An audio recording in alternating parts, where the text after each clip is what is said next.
नेमका काय प्रकार घडलाय? मेन रोड दहीपूल परिसरात 2 गटात तुफान दंगल झाल्याने एकच धावपळ उडाली होती। तर या हाणामारीत 4 ते 5 जण जखमी झालेत। हप्ता वसुलीवरून हा वाद झाल्याचं बोलले जात आहे। दरम्यान या घटनेने परिसरात एकच भीतीचे आणि दहशतीचे वातावरण पसरले होते। काल रविवार सुट्टीचा दिवस असल्याने बहुतांशी लोक खरेदी करता मेन रोडवर आले होते। मात्र अचानक 2 गट समोरासमोर आल्याने तुफान दंगल सुरू झाली। दोन्ही गटाकडून दांडे, दगड आणि खुर्च्यांचा वापर केल्याने या हाणामारीत 4 ते 5 जण जखमी झालेत। दोन्ही गटाकडून दगडफेक झाल्याने 5 ते 6 दुकानांच्या काचा फुटल्याने नुकसान झालेत। घटनेची माहिती मिळताच भद्रकाली आणि सरकारवाडा पोलिसांनी घटनास्थळी धाव घेत परिस्थिती नियंत्रणात आणली। हातगाड्या लावण्यासाठी पैशांची मागणी केली जाते। यातून यापूर्वी देखील वाद झाला असल्याचा आरोप जखमीच्या नातेवाईकांनी केलाय।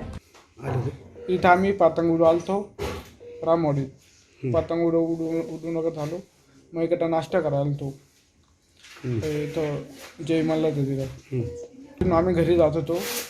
त्यांना वाटतं आम्हीच त्यांच्याबरोबर भांडण, ते आम्हाला मारायला लागलं। ते आम्ही 3 जण होतो, मी सर्वात लास्ट होतो। मला शर्टला धरलं, त्यांनी पाडलं। किती लोक होते मारायला? हां, किती लोक होते? खूप होते। ते 4 दिवसापासून आहे ना दुकानावर येत आहे। 4 दिवसापासून दुकानावर येते, आम्हाला हप्ते द्यायचं, हप्ते द्या, आमचं राज्य चालतंय, इकडं आमचं सगळं चालतंय, आम्ही सगळ्याकडून हप्ते घेतोय। त्यांनी मला धमकी दिली खूप।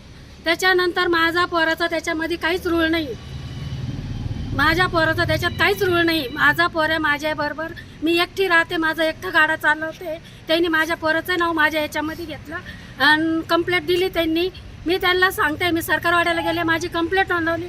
मला म्हणे हप्ता द्या, आमचं राज्य चालतंय। या घटनेतील दोघांना गुन्हे शाखा 1च्या पथकाने अटक केली असून अधिक तपास सुरू आहे। 9 न्यूज महाराष्ट्र ब्युरो, नाशिक।